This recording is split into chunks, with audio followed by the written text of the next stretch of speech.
ಅನ್ನೋದು ಅದ್ರ ಮೇಲೆ ನಾವು ಡಿಸಿಷನ್ ತೊಗೊಂಡು ಒಂದು CNR ಅಲ್ಲಿ ಏನೋ ಚೇಂಜಸ್ಗಳು ಮಾಡಿದ್ದಾರೆ ಅಂದರೆ ಯಾರ ಗಮನಕ್ಕೂ ಇಲ್ಲ. ಹೌದು, ಆಲ್ಮೋಸ್ಟ್ ಅದಕ್ಕೆ ಹೇಗೆ ಮಾಡಿದಾರೋ ಗೊತ್ತಿಲ್ಲ. ಅದಕ್ಕಾಗಿ ನಾವೆಲ್ಲರೂ ಏನು ಹೋರಾಟ ಮಾಡಬೇಕು ಅದನ್ನು ಮಾಡೋಣ ಮುಂದಿನ ದಿನಗಳಲ್ಲಿ. ಸರ್, ಏನು ಮನವಿ ಅವ್ರಿಗೆ ಏನು ಸ್ಪಂದನೆ ಮಾಡ್ತಾರೆ ಅದನ್ನು ನಾವು ತಿಳ್ಕೊಂಡು ಮುಂದಿನ ನಿರ್ಧಾರ ತಗೊಳ್ಳೋಣ. Okay okay sir. ನಿಂಗೆ ಪಾಪ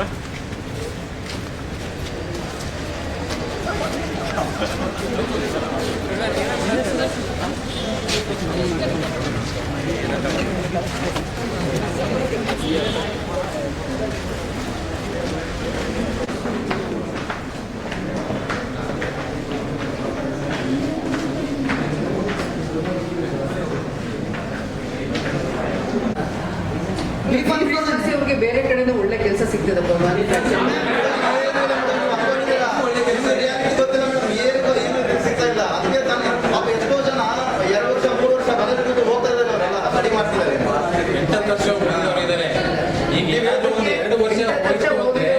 ನಾವು ಒಂದು 5 years ಸರ್ಕಾರ ರಿಲ್ಯಾಕ್ಸೇಷನ್ ಒಂದು ವರ್ಷ ಹೋದ್ರೆ ಏಜ್ ಹೋಗ್ಬಿಡುತ್ತೆ.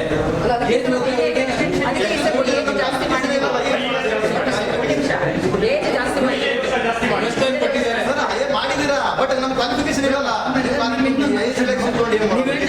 ಜಾಸ್ತಿ ಓದಿದ್ದೇನೆ ತಪ್ಪಾಗಿದೆ. This is not for an argument. ನಮ್ಮ ಮನವಿ ಏನಿದೆ ಕೊಡಿ. ಬಿಕಾಸ್ ನನ್ನ ಲೆವೆಲ್ ನಿನ್ನ ಲೆವೆಲ್ ಅಲ್ಲೂ ಆಗೋ ಕೆಲಸ ಇಲ್ಲ. ಇದನ್ನ ಹೈಯರ್ ಲೆವೆಲ್ ಅಲ್ಲಿ ತಗೊಂಡೋಗಿ ಮನವಿ ಕೊಡಿ, ಕಲೆಕ್ಟ್ ಮಾಡ್ಕೊಡೋಣ. ಮಾತ್ರ ಡೆಫಿನೆಟ್ಲಿ ಯಾರಾದ್ರೂ ಇದ್ರೆ ಮತ್ತೆ ಏನಾದ್ರು ಮಾತಾಡೋದಿದ್ರೆ ಹೇಳ್ಬೋದು.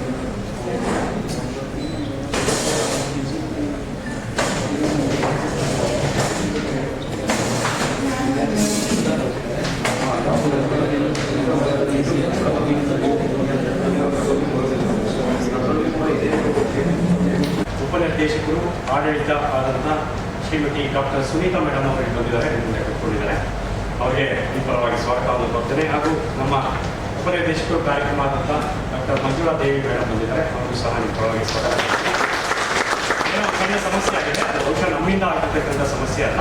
ಆ ಸಮಸ್ಯೆ ಏನು ಅನ್ನೋದನ್ನ ಅವರು ನಿಮಗೆ ಸವಿವರವಾಗಿ ವಿವರಿಸಿ ಆ ಸಮಸ್ಯೆಗೆ ಪರಿಹಾರ ಕಂಡುಹಿಡಿದುಕೊಳ್ಬೋದು ಅನ್ನೋದ್ರ ಬಗ್ಗೆ ಚರ್ಚೆ ಮಾಡಿ ಮುಂದಕ್ಕೆ ಹೋಗ್ತಾರೆ. Thank you. We do is according to our requirements. ನಮ್ಮ ಇಲಾಖೆಗೆ ಬೇಕಾಗಿರುವ ಕೆಲಸ ಕಾರ್ಯ ಅಥವಾ ಅವ್ರ ಡ್ಯೂಟೀಸ್ ಅಂಡ್ ರೆಸ್ಪಾನ್ಸಿಬಿಲಿಟಿ ಏನಿದೆ ಫಾರ್ಮಸಿ ಆಫೀಸರ್, ಅದರ ಮೇಲೆ C&R ಮಾಡ್ತೀವಿ. ನಮಗೆ ಮೇನ್ ಆಗಿರೋದು ಡ್ರಗ್ ಡಿಸ್ಟ್ರಿಬ್ಯೂಷನ್ ಇನ್ ಡಿಸ್ಪೆನ್ಸರೀಸ್. ನಮ್ಮ ಕಾರಾವೆ ಚಿಕಿತ್ಸಾಲಯಗಳಲ್ಲಿ, ಆಸ್ಪತ್ರೆಗಳಲ್ಲಿ ನಮಗೆ ಮೆಡಿಸಿನ್ ಡಿಸ್ಟ್ರಿಬ್ಯೂಟ್ ಮಾಡೋಕ್ಕೆ ಬೇಕಾಗಿರೋದು ಫಾರ್ಮಸಿ ಆಫೀಸರ್ಸ್. ಸೊ ಹಾಗಾಗಿ ನಾವು ಡಿಪ್ಲೊಮೊ, ನಮ್ಮ ಇಲಾಖೆಗೆ ಅವಶ್ಯಕತೆ ಇರುವ ಕೆಲಸ ನಿರ್ವಹಣೆಗೋಸ್ಕರ ಮಾಡಿರೋ C&R. ಇದು ಎಲ್ಲ ಎಂಪ್ಲಾಯರ್ಗೂ ಹೋಗುತ್ತೆ. ನೀವು ಹೇಳ್ದಂಗೆ ನಾನು ಒಪ್ಕೊಂಡೆ. ಬಟ್ ನಮ್ಮ ಇಲಾಖೆಗೆ ಬೇಕಾಗಿರೋ ಅವಶ್ಯಕತೆ, ನಮ್ಮ ಇಲಾಖೆಗೆ ಅವಶ್ಯಕತೆ ಇರೋದನ್ನ ನಾವು C&R ಹಾಕೋತೀವಿ. ನಮ್ಮ ಇಲಾಖೆಗೆ ಮೇನ್ ಆಗಿ ಬರೋದು ಔಷಧಿ ವಿತರಣೆ ಚಿಕಿತ್ಸಾಲಯಗಳಲ್ಲಿ ಆಗಬೇಕು, ಆಸ್ಪತ್ರೆಯಲ್ಲಿ ಆಗಬೇಕು. ಅದಕ್ಕೆ ಡಿಫಾರ್ಮಸಿನೇ ಬೇಕು ಅಂತ ನಾವು ಮಾಡಿಕೊಂಡು C&R ಈಗ ನೋಟಿಫಿಕೇಶನ್ ಕೊಟ್ಟಿದ್ದೀವಿ. ನೋಟಿಫಿಕೇಶನ್ ಆಗಿದೆ. ನಮ್ಮ ಇಲಾಖೆಯ C&R ಏನು ಹೇಳುತ್ತೆ, ಫಾರ್ಮಸಿ ಆಫೀಸರ್ಸ್ಗೆ ಅಲ್ಲ, ನಮ್ಮದು C&R ಫಸ್ಟ್ ಹೇಳ್ಬಿಡ್ತೀನಿ. Must possess diploma in pharmacy from the institution recognised by the government of Karnataka, must have registered with the Karnataka pharmacy council. So ನಮ್ಮ C&R ಈ ಥರ ಇದೆ. ನಮ್ಮ C&R ಮೇಲೆ ನೋಟಿಫಿಕೇಶನ್ ಕರೆದಿರೋದು, ಓಕೆನಾ. ಆಮೇಲೆ ನರ್ಸಿಂಗ್ ಆಫೀಸರ್ಸ್ಗೆ must have possessed a diploma in general nursing issued by an authority authorized by the government of Karnataka, must have registered in the Karnataka Nursing Council. So ನಮ್ಮ ರಿಕ್ವೈರ್ಮೆಂಟ್ ಪ್ರಕಾರ, ನಮ್ಮ C&R ಪ್ರಕಾರ ನಾವು notification ಕರೆದಿದ್ವಿ KA.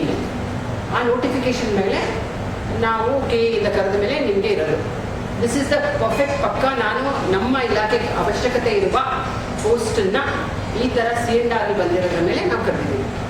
ನಿಮ್ದು ಏನೇನಿದೆ ನಿಮ್ಮ ಅನಿಸಿಕೆ? Promotion ಅಂತ ಇದೆ. ಇವಾಗ ಡಿಫಾರ್ಮನ್ನು ಮಾಡಿಕೊಂಡು ಬಿಫಾರ್ಮನ್ನು ಏನಿದೆ ಅಲ್ಲ, ಇವಾಗ ಬೇರೆ ಬೇರೆ ಸೆಂಟ್ರಲ್ ಗೌರ್ಮೆಂಟ್ ಎಲ್ಲ ಇದಾವೆ, ಲೈಕ್ RRB ರೈಲ್ವೆದು, ಆಮೇಲೆ ESIC ಸೆಂಟ್ರಲ್ ಗೌರ್ಮೆಂಟ್. ಅವ್ರದ್ರಲ್ಲಿ ಏನಿದೆ ಡಿಗ್ರಿ ಮತ್ತೆ ಡಿಪ್ಲೊಮೊ ಇಬ್ಬರು ಕೂಡ ಎಲಿಜಿಬಲ್ ಮಾಡ್ತಾರೆ. ಆದರೆ ಯಾಕೆ ಸ್ಟೇಟಲ್ಲಿ ಇದು B.Pharm ನೀವು ಎಲಿಜಿಬಲ್ ಮಾಡ್ತಾ ಇಲ್ಲ ಅಂತ ಅದು ಚೇಂಜ್ ಮಾಡ್ಕೋಬಹುದಲ್ಲ. ನೀವು C&R ಚೇಂಜ್ ಮಾಡ್ಕೊಳ್ಳೋದು ಬರುತ್ತೆ. ಇವಾಗ ನೀವು ಅಬ್ಜೆಕ್ಷನ್ ಕೊಡಿ, ನಾವೆಲ್ಲ ವಿತ್ ಪ್ರೂಫ್ ನಿಮಗೆಲ್ಲ ಕೊಡ್ತೀವಿ. ಎವಿಡೆನ್ಸ್ ಇಲ್ಲಿದೆ madam, pharmacy council of India ಇದೆ. ಕೊಡಿ. ಸೊ ಇದರಲ್ಲಿ D pharm, B pharm, pharm D ಅಂತ ಕೊಟ್ಟಿದ್ದಾರೆ. ಆಮೇಲೆ ಇಲ್ಲಿ ಡಿಫ್ರೆಂಟ್ ಜಾಬ್ ಎಲ್ಲ ನೋಟಿಫಿಕೇಶನ್ ಬಂದಿರೋದು ಕೂಡ ಇದೆ. ಏಮ್ಸ್ ಅಲ್ಲಿ ಇದೆ, ಏಮ್ಸ್ ಅಲ್ಲಿ ಇರೋದೆ. ಡೆಲ್ಲಿ. ಮೇಡಮ್ ಇವಾಗ Karnataka state medical education department ಏನಿದೆಯಲ್ಲ, ಸೊ ಅದರಲ್ಲಿ ಕೂಡ ರೀಸೆಂಟ್ ಆಗಿ C&R ಚೇಂಜ್ ಮಾಡ್ತಿದ್ದಾರೆ. ಇಲ್ಲಿ ನೋಡ್ಬೋದು ನೀವು, ಇಲ್ಲಿ pharmacist D pharm and B pharm ಇಲ್ಲಿ ಕೊಟ್ಟಿದ್ದಾರೆ. C&R ರೀಸೆಂಟ್ ಆಗಿ ಚೇಂಜ್ ಮಾಡಿದ್ದಾರೆ ಜೂನಲ್ಲಿ 2026. ಎಲ್ಲಿ ಮೆಡಿಕಲ್ ಮೆಡಿಕಲ್ ಎಜುಕೇಶನ್ ಅಲ್ಲಿ. ನಾವು ಕೆಲಸ ಮಾಡ್ತಾ ಇರೋದು HFW, health and family planning ಪ್ರಕಾರ in par with ESI. We are always going with HFW in par. Health and family planning ಅಲ್ಲಿ ಅವ್ರು ಇರೋದು ಡಿ ಫಾರ್ಮಾನೇ ಕೊಟ್ಟಿರೋದು. ಮೇಡಮ್ ಅದೇ ಅಲ್ಲ, ಮೇಡಮ್ ಒಂದು ನಿಮಿಷ, ನೀವು ಹೇಳ್ಬೋದು, ನೀವು 1, 2, 3, 100 ಎಷ್ಟು ಥರನೂ ಇಡ್ಬೋದು. ಬಟ್ ನಾವು ESI ಯೂಸ್ಲಿ ನಾವು ಹೋಗ್ತಾ ಇರೋದು in par with health and family welfare. Health and family ವೆಲ್ಫೇರಲ್ಲಿ ಫಾರ್ಮಸಿ ಪೋಸ್ಟ್ಗೆ ಫಾರ್ಮಸಿ ಆಫೀಸರ್ಗೆ ಡಿ ಫಾರ್ಮನೇ ಇರೋದು. ಇನ್ನು C&R ಅವರು ಅದೇ ತಗೊಂಡಿರೋದು. ಇದು ಸೆಂಟ್ರಲ್ ESIC ಸೇಮ್ ಇದು ಕೂಡ. ಇದರಲ್ಲಿ ಕೂಡ ಏನು ಕೊಟ್ಟಿದ್ದಾರೆ, ನರ್ಸಿಂಗ್ ಅವ್ರಿಗೆ BSc ನರ್ಸಿಂಗು, ಆಮೇಲೆ ಫಾರ್ಮಸಿಸ್ಟ್ ಅವ್ರಿಗೆ ಡಿಗ್ರಿ ಅವ್ರ ಕೊಟ್ಟಿದ್ದಾರೆ. ಎಲ್ಲರಲ್ಲಿ ಎಲಿಜಿಬಲ್ ಇದೆ central government. But state government ಅಲ್ಲಿ ಇದನ್ನ ಚೇಂಜ್ ಮಾಡಬೇಕು ಅನ್ನೋದು ನಮ್ದು ರಿಕ್ವೆಸ್ಟ್ ನಾವು ಇನ್ ಪಾರ್ ವಿತ್ ಮೆಡಿಕಲ್ ಎಜುಕೇಶನ್ ಹೋಗ್ತಾ ಇಲ್ಲ. ಇನ್ನೊಂದು ಮನವರಿಗೆ ಇನ್ನೊಂದ್ಸತಿ ಹೇಳ್ತಾ ಇದ್ದೀನಿ, HFW ಮೂಲ ಹೋಗ್ತಾ ಇದ್ದಾರೆ. ಹೆಲ್ತ್ ಅಂಡ್ ಫ್ಯಾಮಿಲಿ ವೆಲ್ಫೇರ್ ಮೂಲಕ ನಾವು ಹೋಗ್ತಾ ಇರೋದು. ಅದರಲ್ಲಿ ಇವಾಗಲೂ ಫಾರ್ಮಸಿ ಆಫೀಸರ್ಗೆ ಡಿ ಫಾರ್ಮಾನೇ ಇರೋದು. ಆ ಪ್ರಕಾರ ನಮ್ಮದು C&R ಆಗಿರೋದು. ನಿಮ್ಮ ಅನಿಸಿಕೆಗಳು ನಿಮ್ದು ಇರೋದು ಹೇಳಿ, ನೀವು ತಪ್ಪೇನಿಲ್ಲ. ಇವಾಗ C&R ಚೇಂಜ್ ಮಾಡೋಕ್ಕಾಗುತ್ತಾ ಇಲ್ವಾ? ಈಗ C&R ರೂಲ್ಸ್ಗಳನ್ನ ಚೇಂಜ್ ಮಾಡಬೇಕು. ಈಕ್ವಲ್ ಏನಿದೆ ಅಲ್ಲಿ ಏನಾಗ್ತದೆ, ಎಲ್ಲ ನಮ್ಮವರಪ್ಪ, ಕರ್ನಾಟಕ ರಾಜ್ಯ ಎಲ್ಲ ನಮ್ಮದೇ. ಯಾವುದಕ್ಕೂ ಅನ್ಯಾಯ ಆಗಬಾರ್ದು. ಅಲ್ಲ, ಮತ್ತೆ ಏನಾದ್ರು ಕ್ವಶನ್ಸ್ ಕೇಳೋದಿದೆನಾ? ನೀವೇನಾದ್ರು ಕ್ವಶನ್ಸ್ ಕೇಳೋದಿದ್ರೆ ಕೇಳ್ಬೋದು. ಏನು ನೀವು C&R ರೂಲ್ ಅಂತ ಹೇಳಿದ್ರಲ್ಲ, ಅದು C&R ರೂಲು ನೀವು ಏನು ಅಬ್ಜೆಕ್ಷನ್ ಯಾವಾಗ ಕರೆದಿದ್ದೀರ ನಮಗೂ ಗೊತ್ತಿಲ್ಲ. ಅದು ಇವಾಗ ನಮ್ಮದು ಫಾರ್ಮಸಿ ಕೌನ್ಸಿಲ್ ಆಫ್ ಇಂಡಿಯಾ ಅಂತ ಬರುತ್ತೆ, ಓಕೆ, ಕಾನ್ಸ್ಟಿಟ್ಯೂಷನಲ್ ಬಾಡಿ. ಸೊ ಆ ಪ್ರಕಾರ ಏನಿದೆ, for pharmacist post D pharma, B pharma along with that form D, they are eligible for the pharmacist post ಅಂತ ಕೊಟ್ಟಿದ್ದಾರೆ. ಹಾಗಾದರೆ ಅವ್ರು ಕೊಟ್ಟಿರೋ ಮೇಲೆ ಅಂದ್ರೂ ಅದು ಚೇಂಜ್ ಆಗಿಲ್ಲ. C&R ರೂಲ್ ಚೇಂಜ್ ಮಾಡ್ಕೊಂಡಿಲ್ಲ ನೀವು. ಅದು C&R ರೂಲ್ ಚೇಂಜ್ ಮಾಡಿಕೊಂಡು ಫಾರ್ಮಸಿಸ್ಟ್ ಅವ್ರಿಗೆ ಬಿ ಫಾರ್ಮಾ ಡಿಗ್ರಿ ಅವರು ಕೂಡ ಎಲಿಜಿಬಿಲಿಟಿ ಕೊಡಬೇಕು ಅನ್ನೋದು ನಮ್ಮ ಒಂದು ರಿಕ್ವೆಸ್ಟು. ಕರೆದಿದ್ವಿ, ಯಾರ್ಯಾರು ಕ್ಯಾಂಡಿಡೇಟ್ ಬಂದ್ರು ಅಂತ ಇಟ್ಸ್ ಓಪನ್ ಇಂಟರ್ವ್ಯೂ ಇತ್ತು. ಡಿ ಫಾರ್ಮರ್ ಕಡಿಮೆ ಬಂದಿದ್ರು, ಬಿ ಫಾರ್ಮರ್ ಜಾಸ್ತಿ ಬಂದಿದ್ರು. ಮೇಡಮ್ ಆ ಥರ qualification D pharma and B pharma ಎರಡು ಕೂಡ ಕೊಟ್ಟಿದ್ದೀರಾ? ಈಗ C&R ಬಂದ್ಬಿಟ್ಟಿದೆ. ಲೆಟ್ ಅಸ್ ನಾಟ್ ಈ ಆರ್ಗ್ಯುಮೆಂಟ್ ಇಲ್ಲಲ್ಲ ಇದೆ. C&R ಅಲ್ಲಿ ಏನಿದೆ ಸರ್ಕಾರಿ ನೌಕರಿಗೆ ಅದನ್ನೇ ಫಾಲೋ ಮಾಡಬೇಕು. Outsourcing agency is A different issue. ಇದನ್ನ ಇಲ್ಲಿ ಮಿಕ್ಸ್ ಮಾಡೋದು ಬೇಡ. ಈ ಕೊಡಿ ನಿಮ್ಮ ಮನವಿನ ನಾವು ಡೆಫಿನೆಟ್ಲಿ ನಾವು ಸೆಕ್ರೆಟರಿ, ನಮ್ಮ ಕಮಿಷನರ್ ಹತ್ರ ಡಿಸ್ಕಸ್ ಮಾಡ್ತೀವಿ. ನಮ್ಗೆ ಯಾರಿಗೆ ಒಳ್ಳೇದು ಮಾಡೋಕ್ಕಾಗತ್ತೆ ಖಂಡಿತ ಮಾಡಲ್ಲ. ಎಲ್ಲ ನಮ್ಮ ಖಂಡಿತ ಕೊಡಿ. ಎಷ್ಟೋ ಜನ ಬಡವರೆಲ್ಲ ಬಂದು ಎಷ್ಟೋ 2-3 ಯಾರಪ್ಪ ನರ್ಸಿಂಗ್ ಕೊಡಿ, ಫಾರ್ಮಸಿದು ಒಂದು ಕೊಡಿ, ಸಪ್ರೇಟ್ ಆಗಿ ಎರಡು ಕೊಡಿ.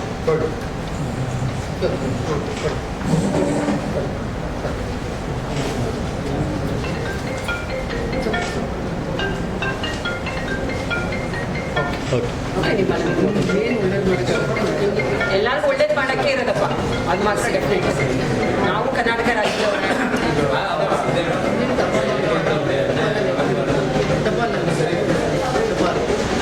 ಇದೊಂದು ಟಪಾಲ್ ಸಿಗಲ್ಲ. ಸ್ಟೂಡೆಂಟ್ಸ್ ಎಲ್ಲ ಸಿಗುತ್ತೆ. ಎಲ್ಲ ಟಪಾಲಲ್ಲಿ ಒಂದು ಕಾಪಿ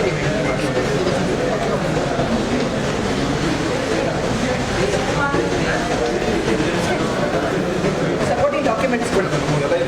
ನಮ್ಮ ಬಿ ಫಾರ್ಮ್ ಆಗಲಿ, ಆಮೇಲೆ BSc ನರ್ಸಿಂಗ್ ಆಗಲಿ, GNM ಆಗಲಿ, ಈಕ್ವಲ್ ಕೊಡೋದ್ರಲ್ಲಿ ಏನು ಪ್ರಾಬ್ಲಮ್ ಇದೆ ಅನ್ನೋದು ನಮಗೆ ಅರ್ಥ ಆಗಬೇಕು. ಒಂದು ವಿಚಾರ, ಈಗ ನಿಮಗೆ ಏನು ಹೇಳಿದ್ರಿ, ಫಾರ್ಮಾದವ್ರಿಗೆ ಇದೇ ನಮಗೆ ರಿಕ್ವೈರ್ಮೆಂಟ್ ಇದೆ. ಬಿ ಫಾರ್ಮ್ ಮುಗ್ದವ್ರು ಏನು ಮಾಡಬೇಕು? ಅವ್ರಿಗೆ ಅನ್ಯಾಯ ಆಗ್ತದಲ್ಲ. ನಮ್ಗೆ ಯಾವ ಜಾಬ್ ಇಲ್ಲ ಮೇಡಮ್. ನಮಗೆ ಡಿಗ್ರಿ 8 ರಿಂದ 9 ವರ್ಷ ಆಯಿತು. 8 ರಿಂದ 9 ವರ್ಷ ಆಯಿತು ಇವಾಗ ಕರೆದಿರೋದು. ಬಿ ಫಾರ್ಮದವ್ರು ಅಷ್ಟೇ ಕೆಲಸ ಮಾಡಬೇಕು, ಬಿ ಫಾರ್ಮ್ದವರು ಮಾಡಬಾರ್ದ? ಅವ್ರಿಗೆ ಅನ್ಯಾಯ ಆಗುತ್ತೆ. ಆಕ್ಚುಲಿ HFW ಹೊಸದಾಗಿ ಆಗಿದೆ ಅಲ್ವಾ ಪ್ರದೀಪ್ ಅವರೇ?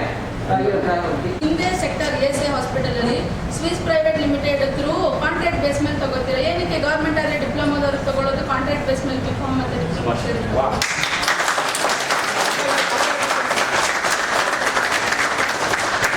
ಮಾತ್ರ ಹೇಳ್ತೀನಿ ನೀವು ಏನೂ ಇಲ್ವಾ ಫೈನಾನ್ಷಿಯಲ್?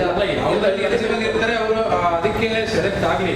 ಬಟ್ ಏನು ಅಂದರೆ ಡಿ.ಫಾರ್ಮದವರಿಗೆ 50%, ಬಿ.ಫಾರ್ಮದವರಿಗೆ 50%, ಜಿ.ಎನ್.ಎಮ್ದವರಿಗೆ 50%, ಬಿ.ಎಸ್.ಸಿ ಅವ್ರಿಗೆ 50%.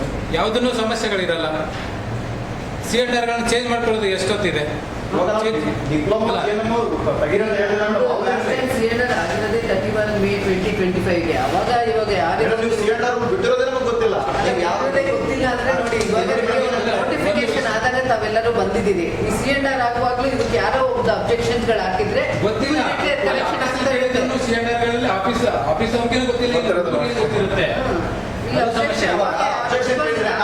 ಸಿಎಂಆರ್ ಮಾಡಿದ್ಮೇಲೆ ನಾವು ಟೈಮ್ ಕೊಡ್ತೀವಿ ನಿಮ್ಗೆ, ಯಾರು ಇದ್ರೆ ಅದಕ್ಕೆ ಅಬ್ಜೆಕ್ಷನ್ ರೇಸ್ ಮಾಡಿ ಅಂತ. ಇನ್ನೂ ಅಬ್ಜೆಕ್ಷನ್ ಬಂದಿಲ್ಲಲ್ಲ, ಇವಾಗೆಲ್ಲ ತಾವೆಲ್ಲ ಬಂದಿದ್ದೀರಾ ಆಫ್ಟರ್ ನೋಟಿಫಿಕೇಶನ್. ಹೆಸರು ಭೀಮಪ್ಪ ಎಂ, ಸುವರ್ಣ ಕರ್ನಾಟಕ ಶುಶ್ರೂಷಾಧಿಕಾರಿಗಳ ಸಂಘದ ರಾಜ್ಯಾಧ್ಯಕ್ಷ ಭೀಮಪ್ಪ ಎಂ ಮಾತಾಡ್ತಾ ಇದ್ದೀನಿ.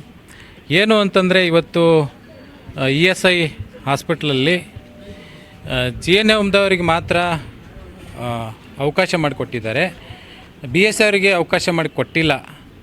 ಹಾಗಾಗಿ ನಾವು ಎಲ್ಲ ವಿದ್ಯಾರ್ಥಿಗಳು ಅಥವಾ ಏನು ಆಕಾಂಕ್ಷಿಗಳಿದ್ದಾರೆ ಅವರೆಲ್ಲರ ಸಮ್ಮುಖದಲ್ಲಿ ಬಂದು ಒಂದು ಮನವಿಯನ್ನು ಕೊಡೋದಕ್ಕೆ ಬಂದಿದ್ವಿ.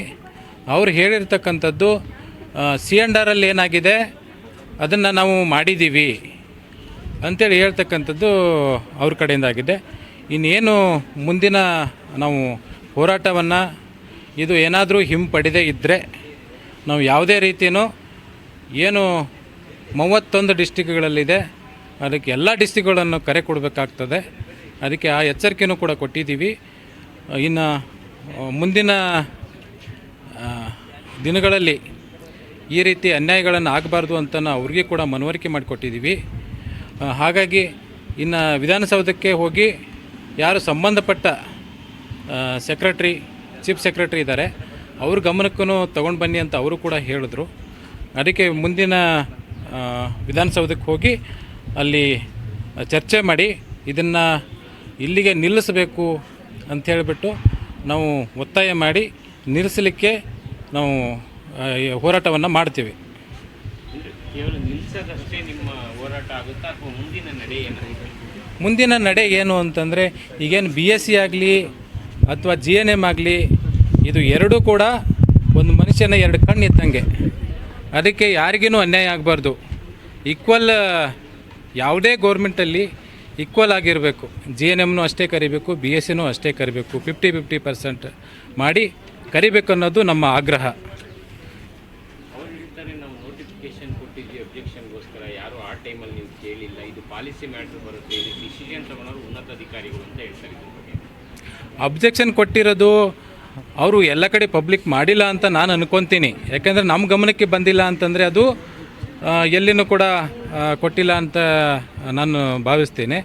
ಅದು ಬಂದಿದ್ದರೆ ನಾವು ಖಂಡಿತವಾಗಿ ನಾನೇ ನಿಂತು ಏನೊಬ್ಬ ರಾಜ್ಯಾಧ್ಯಕ್ಷನಾಗಿ ಅದಕ್ಕೆ ಅಬ್ಜೆಕ್ಷನ್ ಏನು ಮಾಡಬೇಕು ನಾನು ಮಾಡ್ತಿದ್ದೆ. ಎಷ್ಟೊಂದು ಜನ ಡಿಗ್ರಿ ಮಾಸ್ಟರ್ ಸ್ಟೂಡೆಂಟ್ಸ್ ಕೂಡ ಎಲ್ಲರೂ ನಿರುದ್ಯೋಗ ಸಮಸ್ಯೆ ಎದುರಿಸ್ತಾ ಇದ್ದಾರೆ. ಆದರೂ ಕೂಡ ಇದ್ರ ಬಗ್ಗೆ ಏನಾದರೂ ಅವ್ರ ಗಮನ ಹರಿಸದೇ ಹೋದರೆ ತಮ್ಮ ಮುಂದಿನ ಏನಿದೆ? ನಾವು ಸಾಂಕೇತಿಕವಾಗಿ ಏನು ಮನವಿ ಕೊಡಬೇಕೋ ಅದನ್ನು ಮನವಿ ಕೊಡ್ತೀವಿ. ಅದಕ್ಕೂ ಬಗ್ಗದೇ ಇದ್ದರೆ ನಾವು ಇಡೀ ರಾಜ್ಯಾದ್ಯಂತ ಹೋರಾಟಕ್ಕನ್ನು ಕರೆ ಕೊಡ್ತೀವಿ. ಏನು ಸಾಧ್ಯ ಇಲ್ಲ ಗೌರ್ಮೆಂಟಲ್ಲಿ ಎಲ್ಲನೂ ಅದನ್ನು ನಾವು ಪಡ್ಕೊಂಡೇ ತೀರ್ತೀವಿ ಅನ್ನೋದನ್ನು ಎಲ್ಲರಿಗೂ ಏನು ಸಂಬಂಧಪಟ್ಟ ಇಲಾಖೆಯವರಿಗೂ ಮನವರಿಕೆ ಮಾಡಿ. ನಮಸ್ಕಾರ ಎಲ್ಲರಿಗೂ. ನಮ್ಮ ಹೆಸರು ಪ್ರವೀಣ್ ಕುಮಾರ್ ದಲ್ವಂಜನ್ ಅಂತ, KPC ಕ್ಲಾಸಸ್ ಫೌಂಡರ್. ನಾನು ಇವಾಗ ಏನು ರೀಸೆಂಟಾಗಿ KE ಕಡೆಯಿಂದ ನೋಟಿಫಿಕೇಷನ್ ಬಂದಿದೆ. ಕಾರ್ಮಿಕ ಇಲಾಖೆಯಿಂದ ನರ್ಸಿಂಗ್ ಆಫೀಸರ್ ಮತ್ತು ಫಾರ್ಮಸಿ ಆಫೀಸರ್ ನೋಟಿಫಿಕೇಷನ್ ಬಂದಿತ್ತು. ಅದರಲ್ಲಿ ಕ್ವಾಲಿಫಿಕೇಷನ್ ರಿಗಾರ್ಡಿಂಗ್ ಒಂದು ದೊಡ್ಡ ಅನ್ಯಾಯ ಆಗಿದೆ. ಅಂದರೆ ಇವಾಗ ಫಾರ್ಮಸಿ ಆಫೀಸರ್ಗೆ ಓನ್ಲಿ ಡಿಪ್ಲೊಮಾ ಫಾರ್ಮಸಿದವ್ರಿಗೆ ಮಾತ್ರ ಕನ್ಸಿಡರ್ ಮಾಡಿದ್ದಾರೆ, ಮತ್ತು ನರ್ಸಿಂಗ್ ಆಫೀಸರ್ದವ್ರಿಗೆ GNM ಮಾತ್ರ ಕನ್ಸಿಡರ್ ಮಾಡಿದ್ದಾರೆ. ಆದರೆ ಡಿಗ್ರಿ ಕನ್ಸಿಡರ್ ಮಾಡಿಲ್ಲ ಅವರು. ಓಕೆ, ಬಟ್ ಇದು ನಮ್ಮದು ಫಾರ್ಮಸಿ ಕೌನ್ಸಿಲ್ ಆಫ್ ಇಂಡಿಯಾ ಪ್ರಕಾರ ಫಾರ್ಮಸಿಸ್ಟ್ ಪೋಸ್ಟ್ಗೆ, ಫಾರ್ಮಸಿ ಆಫೀಸರ್ಗೆ D ಫಾರ್ಮಾ, B ಫಾರ್ಮಾ ಮತ್ತು ಫಾರ್ಮ್ ಡಿದವರು ಕೂಡ ಎಲಿಜಿಬಲ್ ಆಗಬೇಕು.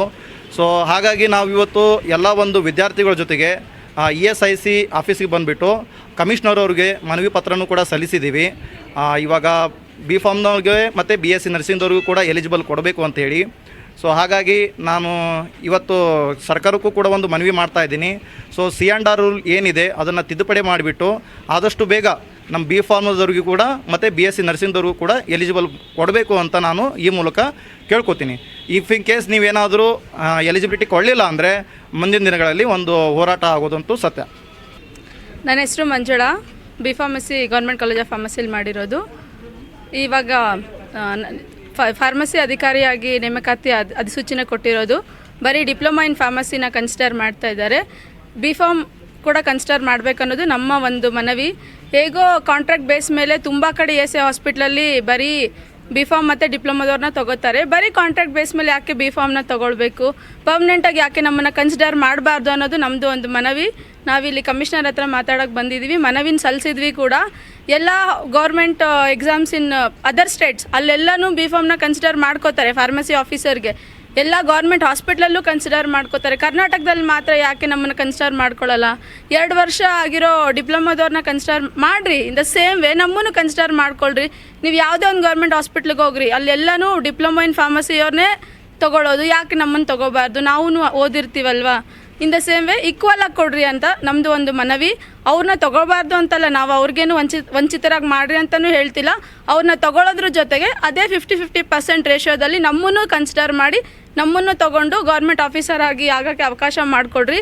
ಬೇರೆ ಸ್ಟೇಟ್ಸ್ಗೆ ಇದೇ ಓಪನಿಂಗು ಅಲ್ಲಿ ಹೋಗ್ಬೋದು ಅಂದರೆ ಎಲ್ಲ ಹೆಣ್ಮಕ್ಳನ್ನ ಕಳ್ಸೋಕ್ಕೆ ಯಾರೂ ಮನೇಲೂ ಒಪ್ಪಲ್ಲ.